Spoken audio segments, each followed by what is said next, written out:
Universidad Nacional Autónoma de México, Facultad de Estudios Superiores Iztacala, Psicología a Distancia. Módulo Metodología 2.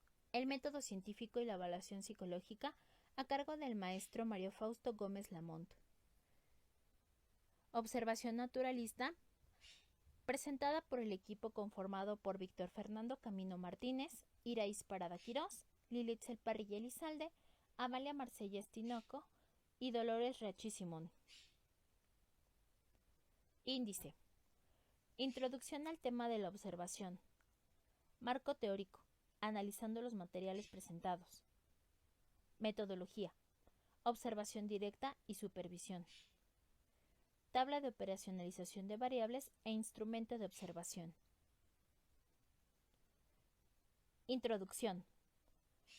El ser una persona interseccional implica reconocer que en nosotros confluyen varias identidades, las cuales, de acuerdo a la población, son un legado de las relaciones sociales, la historia y la operación de las estructuras de poder. Por lo tanto, centramos en el análisis de una investigación con enfoque interseccional conlleva identificar las formas en las que el racismo, el patriarcado, la opresión de clase y otros sistemas de discriminación crean desigualdades, sin dejar de lado la contextualización histórica, social y política del individuo.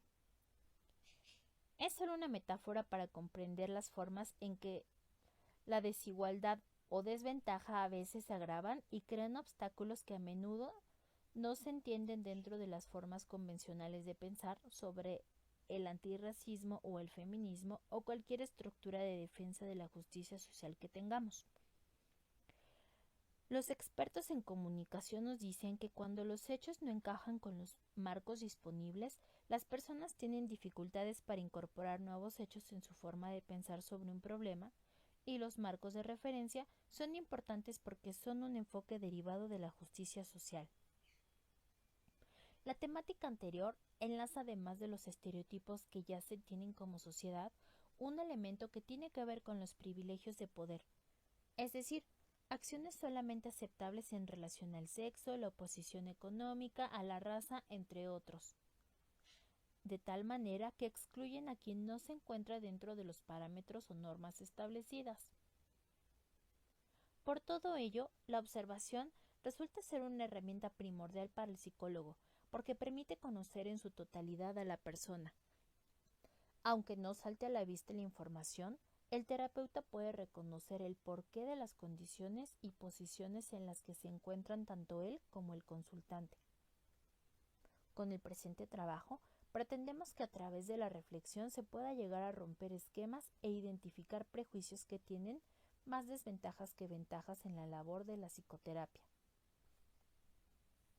Marco teórico. Respecto a la ubicación de la propia identidad social o self, en palabras de D. Watts Jones en 2010, es un proceso en donde el terapeuta inicia una conversación con el consultante sobre las similitudes y diferencias en sus respectivas identidades sociales principales. Esto incluye raza, género, clase social, orientación sexual y religión. Todo empieza con la autorrevelación del terapeuta sobre la ubicación de su propio self. Identificarse con el consultante en una o más identidades da la confianza de que se conoce sobre lo que se está tratando en consulta. De hecho, pueden concurrir varias identidades interseccionándose privilegios y desventajas en una misma persona. Lo segundo más importante es identificar si existen privilegios y desventajas entre terapeuta y consultante. Esto puede ser referido en género, estatus socioeconómico, profesional o no profesional.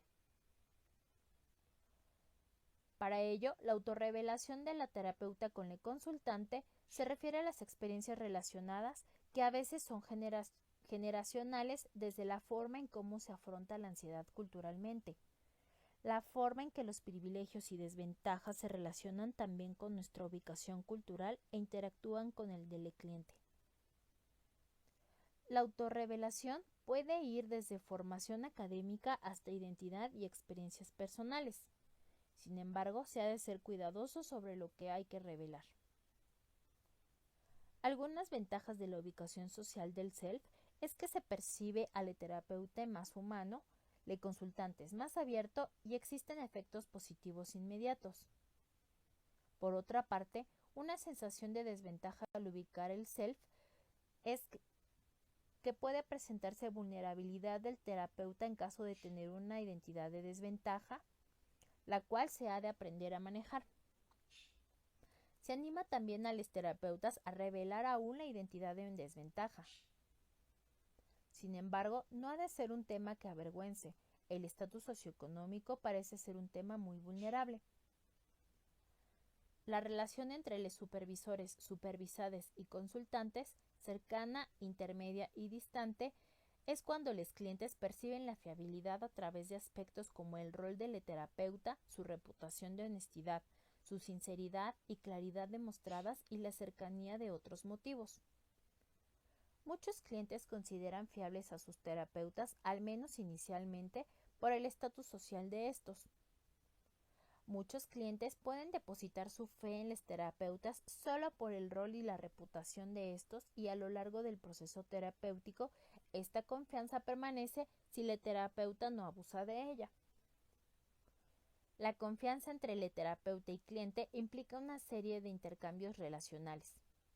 La confianza inicial, basada en factores externos como el rol y reputación del terapeuta, suele solidificarse con acciones y conductas apropiadas que sugieran en las interacciones sucesivas.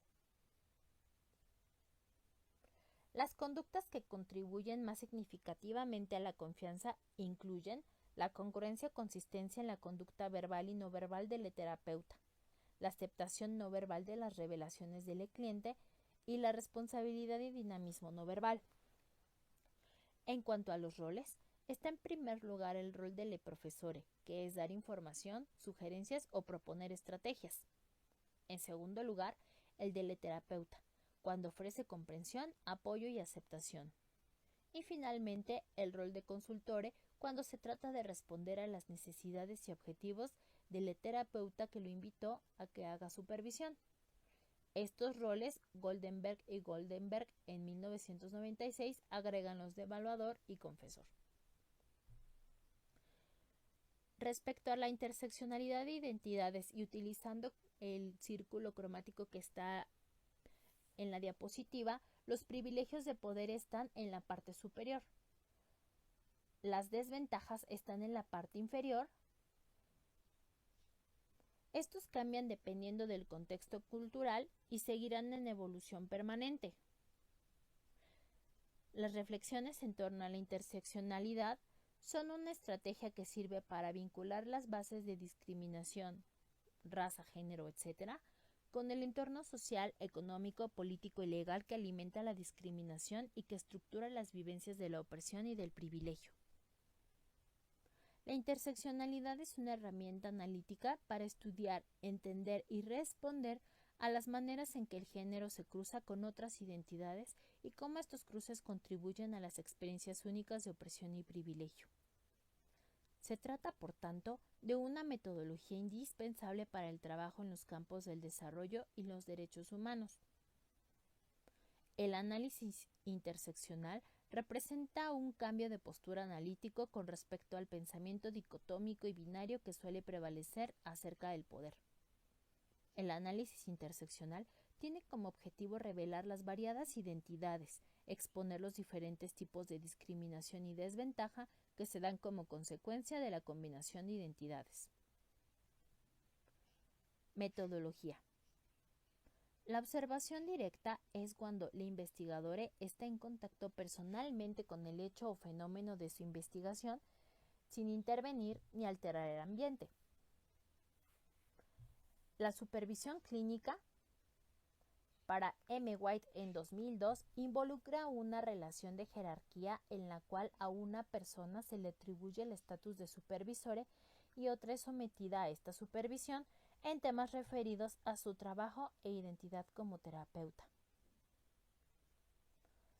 La metodología con enfoque de perspectiva de género que utilizaremos en el presente estudio será la observación naturalista no participante en la clínica virtual de terapia familiar, donde se observará la interseccionalidad en la relación terapéutica entre supervisore, supervisade y supervisade con consultante. Los datos obtenidos serán registrados en un formato estructurado de Google Forms. Previamente, se tendrá una entrevista con un supervisor asignado de la clínica virtual de terapia familiar para conocer algunos datos, como los casos, modelos, etc., los cuales serán registrados en un diario de campo. Respecto a la operacionalización de variables, hemos delimitado 4 áreas principales.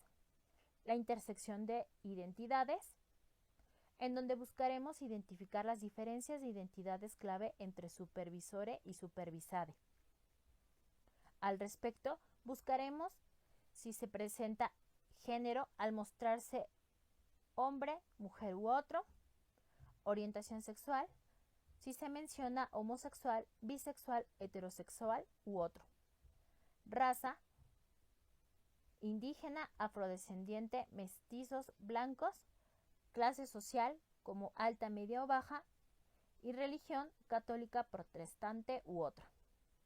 Esta intersección de identidades también realizaremos la observación entre supervisado y consultante, registrando las frecuencias de aparición en cada uno de estos rubros.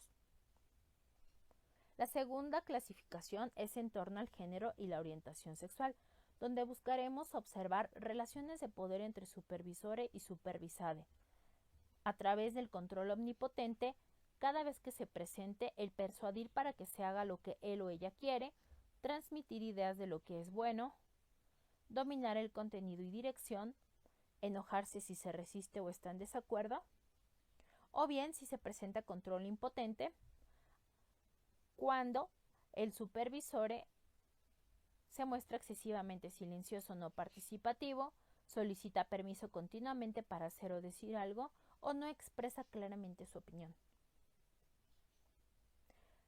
Esta observación en torno al género y orientación sexual también vamos a realizarla a través de la relación entre supervisado y consultante. La tercera área es en torno a la interseccionalidad, donde buscaremos identificar la relación de intimidad entre supervisore y supervisade. A través del afecto buscaremos observar si existe el favorecimiento a alguna ideología o bien si existe rechazo al rechazar a supervisades que son muy diferentes. Esta observación vamos a realizarla también a través de la relación de intimidad con el supervisado y consultante. Finalmente, la cuarta área es la relación de cercanía. Al respecto,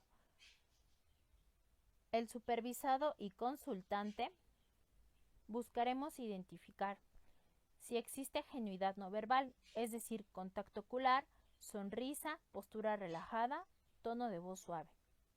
Si existe genuidad verbal, respuestas verbales referentes a sus sentimientos, autorrevelación, deseos de comprender, transmitiendo los deseos de entender y trabajar con él o ella. Y empatía afectiva con mensajes verbales o aseveraciones, así como tratar lo importante para el cliente a través del reflejo de mensajes. Respecto a la relación de cercanía entre supervisor y supervisade, lo que buscaremos observar es la genuidad no verbal a través del contacto ocular, sonrisa, postura relajada y tono de voz suave. La genuidad verbal a través de respuestas verbales referente a aspectos positivos y la autorrevelación.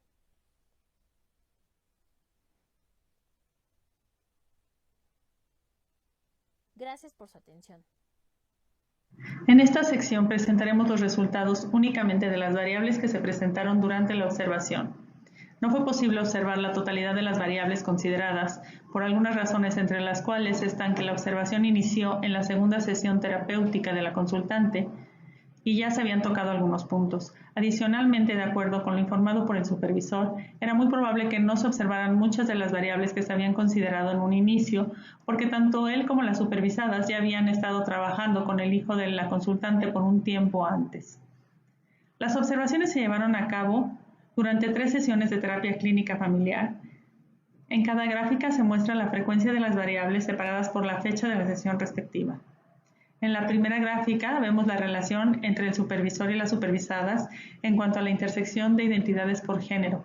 La frecuencia durante las primeras 2 sesiones de observación fue de 3 veces y en la tercera sesión fue de 5 veces. En la segunda gráfica podemos ver que en la relación supervisadas-consultante, la identificación de género, orientación sexual y clase social sí se mencionaron.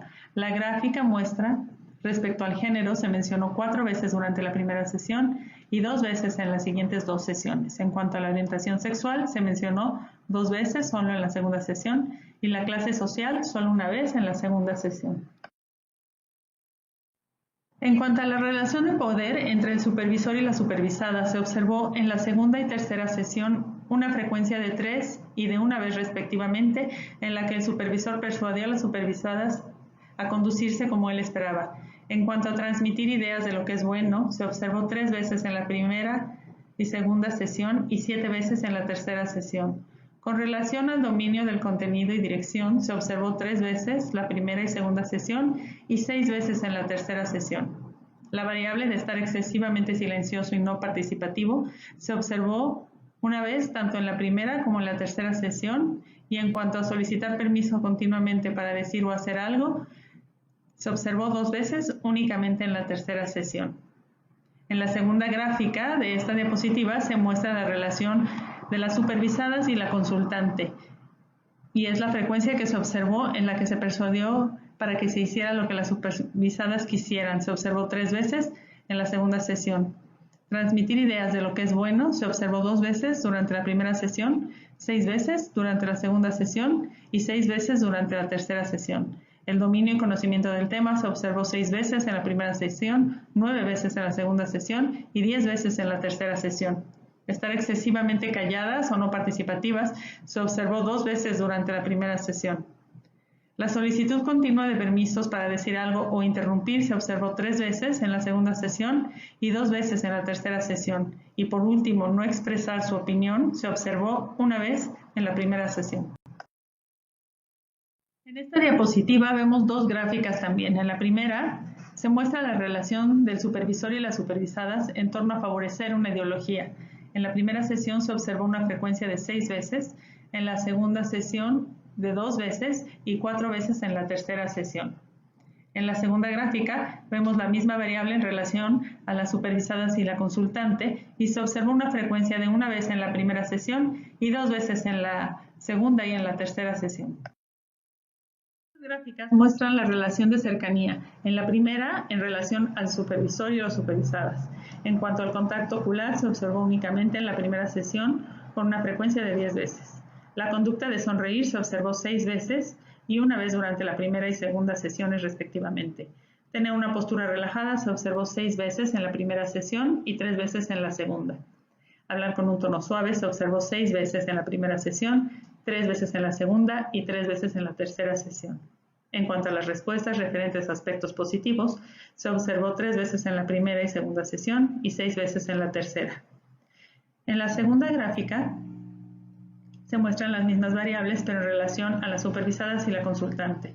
Se observó contacto ocular 3 veces en la primera sesión y 1 vez en la segunda. Sonreír se observó 3 veces en la primera y 1 vez en la segunda sesión. Tener una postura relajada se observó 3 veces en la primera sesión y 1 vez en la segunda. El uso de un tono suave se observó 6 veces en la primera sesión, 1 vez en la segunda sesión y 2 veces en la tercera. Las respuestas verbales a aspectos positivos se observaron 3 veces en la primera y segunda sesión y 6 veces en la tercera sesión. La última gráfica muestra también la relación entre supervisadas y consultante, si se transmitió deseos de entender y trabajar con ella, lo cual se observó 5 veces durante la primera sesión y 9 veces durante la segunda y tercera sesión. La empatía efectiva con mensajes verbales y variables de estos se observó 3 veces durante la primera sesión, 12 veces durante la segunda sesión y 9 veces durante la tercera. El reflejo de mensajes positivos se observó 2 veces en la primera sesión, 12 veces en la segunda sesión y 9 veces en la tercera sesión. Con esto finalizamos nuestra presentación, no sin antes agradecer a la Clínica Virtual de Terapia Familiar por el espacio de aprendizaje que nos brindó para la práctica naturalista y en especial al supervisor Eduardo por su tiempo, disposición y dedicación para apoyarnos en este proyecto. Gracias.